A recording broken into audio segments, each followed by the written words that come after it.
नमस्कार दोस्तों, हमारे चैनल में आपको स्वागत है। हम आज जानेंगे कि ओवर थिंकिंग से छुटकारा पाने के तरीके।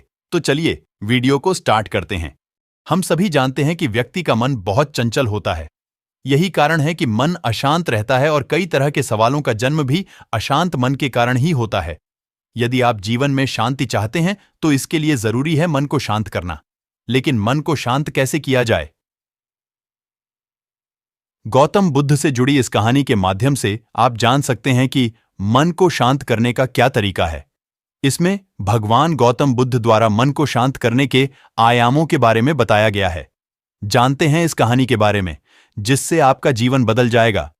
एक बार एक लड़का गौतम बुद्ध के पास जाकर कहता है, मेरे जीवन में बहुत अशांति है, कृपा करके आप मेरा मार्गदर्शन कीजिए, जिससे कि मैं इस अशांति से छुटकारा पा सकूं।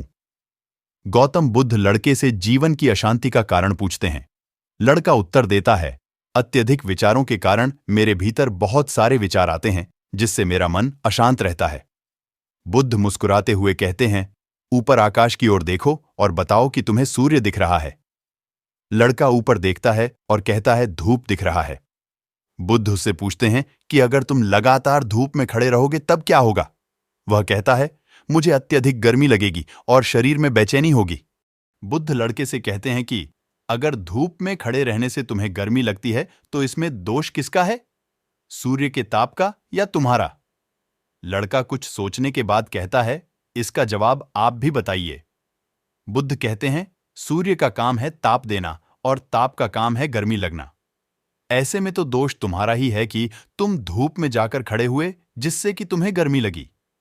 तुम्हें अगर शीतलता चाहिए तो तुम्हें छांव में रहना होगा। ठीक इसी तरह चंचल मन का भी स्वभाव होता है विचारों और भावनाओं को जागृत करना। विचार क्षण भर के लिए होते हैं, लेकिन विचार से पैदा हुई भावनाएं देर तक टिकी रहती हैं। लेकिन यह तुम्हें निर्णय लेना है कि तुम्हें विचार और भावनाओं के साथ चलना है या अलग दिशा बनानी है। बुद्ध कहते हैं, मन को शांत करने के लिए तन के आयाम पर काम करना सबसे आसान तरीका है। शरीर के स्तर पर हमारी कर्मेंद्रियां और ज्ञानेंद्रियां हैं। कर्मेंद्रियां कर्म और ज्ञानेंद्रियां ज्ञान से जुड़ी होती हैं। इससे हम अपनी संवेदनशीलता को बढ़ा सकते हैं, यानी हम जो भी काम करें उसे आनंद के साथ करें। मन के आयाम से हटकर तन के आयाम पर जाने से ही तुम्हारा चित्त शांत होगा। ऐसा करने से तुम मन के आयाम से हटकर शरीर के आयाम पर आ जाओगे, ठीक उसी तरह जैसे तुम धूप से हटकर छांव में आ सकते थे। मन के आयाम से हटने पर तुम्हारी जागरूकता तन पर आ जाएगी। जब तुम तन के आयाम पर काम करोगे तब तुम्हारा चित्त शांत होगा। इसलिए हर काम को तन के आयाम पर करने से मन स्वतः शांत हो जाता है। लड़का बुद्ध से कहता है, अपने भीतर के सुर को कैसे सुने?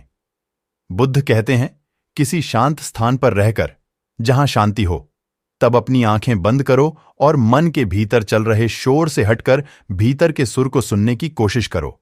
सुर निरंतर चलता रहता है, लेकिन बाहर के शोर के कारण तुम अपने मन के भीतर चल रहे सुर को नहीं सुन पाते हो। जब तुम अपने दोनों कानों को अपने हाथों से बंद कर दोगे, तभी मन के सुर को सुन पाओगे।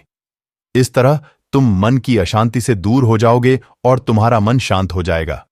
तो इसी तरह से अपने अंदर के चिंता, डिप्रेशन और ओवर थिंकिंग से बच सकते हैं। आशा करता हूं कि इस वीडियो आपको अच्छा लगा। हमारे चैनल को सब्सक्राइब करें, अपने दोस्तों के साथ शेयर करें। धन्यवाद।